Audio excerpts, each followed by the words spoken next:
आप सबको जय मसीह की। क्या हम एक अच्छे मसीही व्यक्ति हैं? हमारे जीवन में परमेश्वर का बीज है। हमने कौन सा बीज बोया?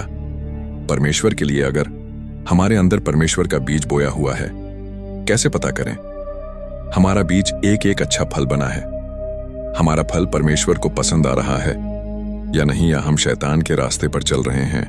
आइए हम वचन के द्वारा समझते हैं। मत्ती 7 का 18 और 20 पद। अच्छा पेड़ बुरा फल नहीं ला सकता और ना निकम्मा पेड़ अच्छा फल ला सकता है। जो पेड़ अच्छा फल नहीं लाता वह काटा और आग में डाला जाता है। अगर वास्तव में आप अच्छे पेड़ हैं, तो आपको चाहिए कि अच्छे फल लाए। पेड़ का काम है फल लाना, और दो प्रकार के फल है, अच्छा फल और बुरा फल। कौन सा फल ला रहे हैं? अच्छा पेड़ बुरा फल नहीं ला सकता। क्या आप वास्तव में अच्छे फल हैं, अच्छे पेड़ है या निकम्मे पेड़ है? क्योंकि यदि निकम्मा पेड़ है तो वो कैसे लाएगा? निकम्मे फल देना जरूरी है। वचन कह रहा है अच्छा पेड़, हर एक अच्छा पेड़ अच्छा फल लाता है और निकम्मा पेड़ बुरा फल लाता है। हर एक अच्छा पेड़, और वास्तव में अगर आप अच्छे हैं, फलों को दिखाओ कि आप वास्तव में अच्छे फल ला रहे हो। वो फल दिखने चाहिए।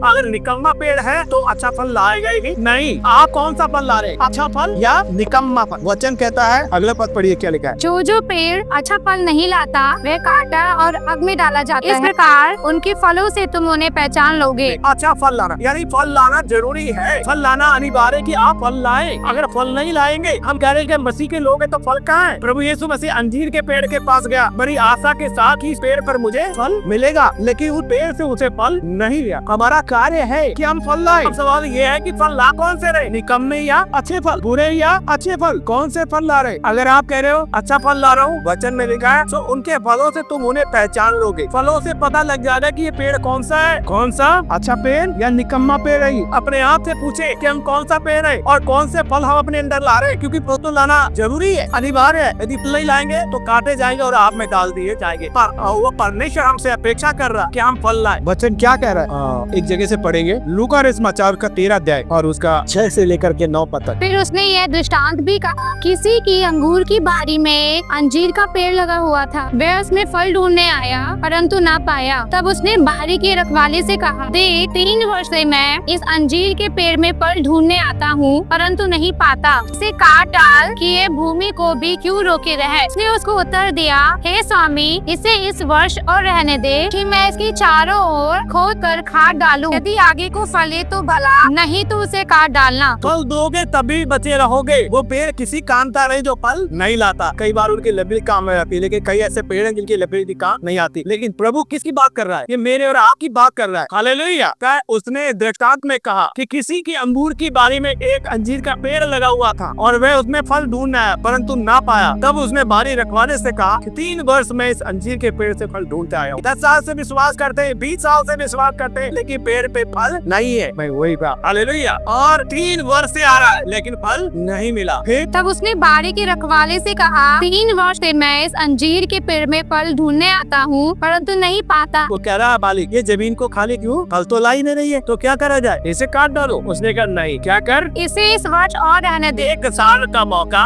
हे प्रभु, गिव मी 1 चांस मोर। मुझे एक मौका को। उस डाकू को तो मौका मिल गया, मालूम नहीं हमें तो मौका मिलेगा या नहीं। लेकिन यहाँ पर उसको मौका मांग रहा है। वो यहाँ पर आपसे मांग रहा है कि 1 वर्ष और दे दे ताकि मैं फल। आप कितना समय मांग रहे हैं? कितना समय लगेगा आपको फल लाने? उसने कहा 1 वर्ष और दे दे। और फिर क्या करना? कि मैं इसके चारों ओर खोद कर खाद डालूं। यदि आगे को फले तो भला, नहीं तो उसे काट डालना। और अगर नहीं लगेगी बाली, नहीं इसमें फल लगेंगे, तो क्या करना? इसको काट डालना। लेकिन ये फल कौन से? किस फल का जिक्र है? आइए फलों पर पहुँचते हैं। गलतियों 5 अध्याय उसका 22 पद। पर आत्मा का फल प्रेम, आनंद, शांति, धीरज, कृपा, विश्वास, भलाई। ये है फल। कौन सा? प्रेम। हमारे अंदर प्रेम होना चाहिए एक दूसरे के प्रति, और हर परिस्थिति में आनंदित और शांति होनी चाहिए जीवन में, और धीरज। याकूब इस बात को बहुत अच्छे से जानता था, इसलिए वो कहता है, जब तुम नाना प्रकार की परीक्षा में पढ़ो तो इसे पूरे आनंद की बात समझो, क्योंकि तुम्हारे विश्वास के परखे जाने से धीरज उत्पन्न होता है, और धीरज को पूरा काम करने दो ताकि तुम पूरे सिद्ध हो जाओ और तुम पास किसी बलु की गति ना हो। कहते मेरा भाई ने मेरे विरोध में गुनाह किया है, क्या 7 बार उसे क्षमा करूं? और उसने कहा 7 नहीं, मैं तुमसे कहता हूँ 7 के 70 गुना, अर्थात उसे क्षमा कर। कब तक? जब तक तेरी सांस। यीशु भी अपनी आखिरी सांस तक क्षमा करता है। उसने कहा यदि तुम क्षमा नहीं करोगे तो तुम्हारे अपराध भी क्षमा नहीं किए जाएंगे, है ना। भलाई करते रहो, भलाई करने में मत चूको, भलाई से बुराई को ढाप दो, इतनी भलाई करो कि बुराई थक जाए। हालेलुया। और प्रतिफल कौन देगा? वो देख रहा है। देखा, उसकी आंखें हमें देखती है, उसकी पलकें हमें परखती हैं कि वो बुराई कर रहे हैं लेकिन आप भलाई कर रहे हैं। प्रतिफल कौन देगा? शायद लोग आपको ना देख, लेकिन आपका परमेश्वर आपको उसका प्रतिफल अवश्य देगा। एक और जगह से पढ़ेंगे और वो है 16 पद, किसी गई। पर मैं कहता हूँ आत्मा के अनुसार चलो तो तुम शरीर की लालसा किसी रीति से पूरी ना करोगे, क्योंकि शरीर आत्मा के विरोध में और आत्मा शरीर के विरोध में लालसा करता है। क्या कह रहा है? नम्रता और संयम है, ऐसे ऐसे कामों के विरोध में कोई भी व्यवस्था नहीं। ऐसे ऐसे काम के विरोध में कोई व्यवस्था।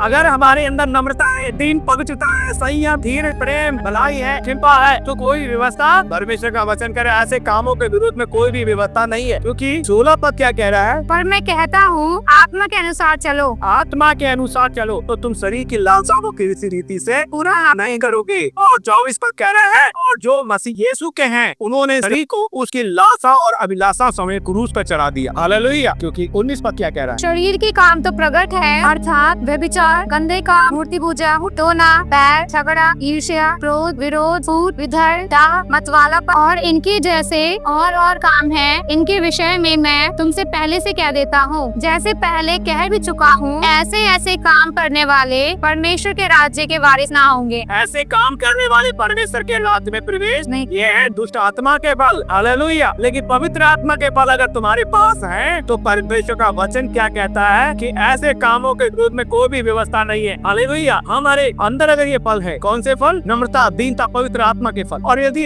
हमारे अंदर ये फल नहीं है तो इन फलों को हम अपने अंदर उत्पन्न करें, क्योंकि यदि हम अच्छा पेड़ हैं तो हमारे अंदर अच्छे फल आने चाहिए। अगर निकम्मा पेड़ है तो ये बुरे फल, व्यभिचार, जादू, टोना और ये सब चीज हमारे अंदर होगा। तो हमारे फलों से हम पहचाने जा सकते हैं कि हम कौन सा पेड़ है। वचन बता रहा है यहाँ पर कौन सा पेड़ है, अच्छा पेड़ या फिर निकम्मा पेड़। हमारे फलों से हम पहचाने जा सकते हैं। और वचन कह रहा है फल लाना तो जरूरी है, अनिवार्य है। अगर फल नहीं लाएंगे तो परमेश्वर स्वीकार नहीं करेगा। वचन कहता है कि तुम फल लाओ और तुम्हारा फल बना रहे। हालेलुया। यूहन्ना सुसमाचार उसका 12 अध्याय 24 पद। मैं तुमसे सच सच कहता हूँ कि जब तक गेहूं का दाना धूबे में पड़कर मर नहीं जाता।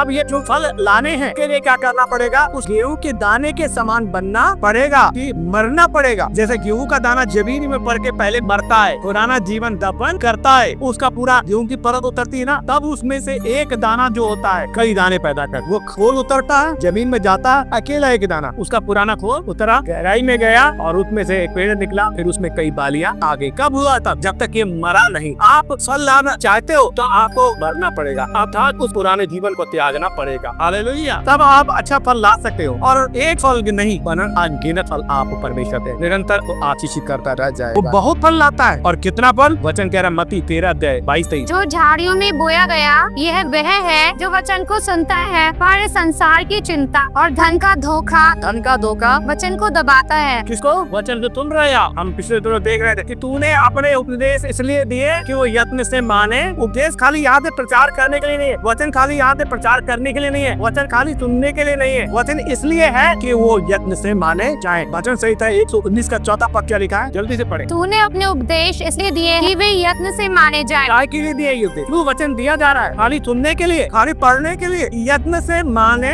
यत्न करे, प्रयास करो प्रतिदिन वचन को मानने का, और जब मानोगे तो आप फलोगे। हालेलुया। और कितना फल लाओगे? वचन कहता है मत्ती सुसमाचार उसका 13 अध्याय का 23 पद क्या कह रहा है? जो अच्छी भूमि में बोया गया ये वह है जो वचन को सुनकर समझता है और फल लाता है, कोई 100 गुना, कोई 60 गुना, कोई 30 गुना। आप कितना फल ला रहे हैं? आज प्रभु आपसे पूछ रहा है। पहला सवाल कि आप कौन सा पेड़, दूसरा सवाल कि आप कैसे फल पैदा कर रहे हैं और कैसे फल दूसरों को दे रहे हैं, क्योंकि आपके फल ही बता रहे हैं ना। जो आपके पास है वही तो आप दूसरों को दोगे। अगर बुरे फल है तो बुरे ही फल दोगे, और अच्छे वाले फल है तो अच्छे ही दोगे। कैसे फल दे रहे हो? और दूसरा चीज कितना फल ला रहे हो? 100 गुना, 60 गुना और कम से कम 30 गुना। कुछ तो लाओ। अगर फल नहीं लाओगे तो मालिक आएगा जाएगा, पेड़ को देखेगा, 1 साल हो गया, 2 साल हो गया, 3 साल हो गया, 4 साल हो गया, ये तो बदला ही, जो पहले था वैसा ही अभी तक नहीं बदला। तो हालेलुया, अभी अनुग्रह है, अभी अब फल ला सकते हैं, हालेलुया। लेकिन अगर अनुग्रह चला गया तो मालिक सीधे ही पेड़ को काटेगा, क्योंकि पुराना पेड़ों जड़ पे रखा है, जो फल नहीं लाएगा वो काटा जाएगा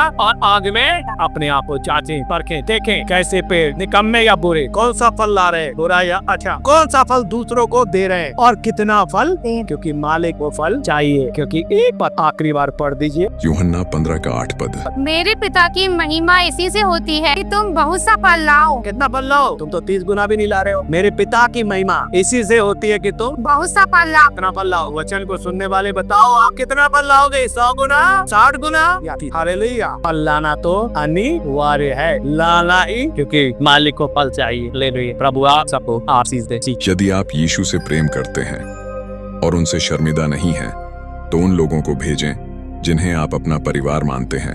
यदि ईश्वर ने आपके जीवन में आपकी मदद की है तो कमेंट बॉक्स में आमीन के साथ उत्तर दें। आप सबको जय मसीह की।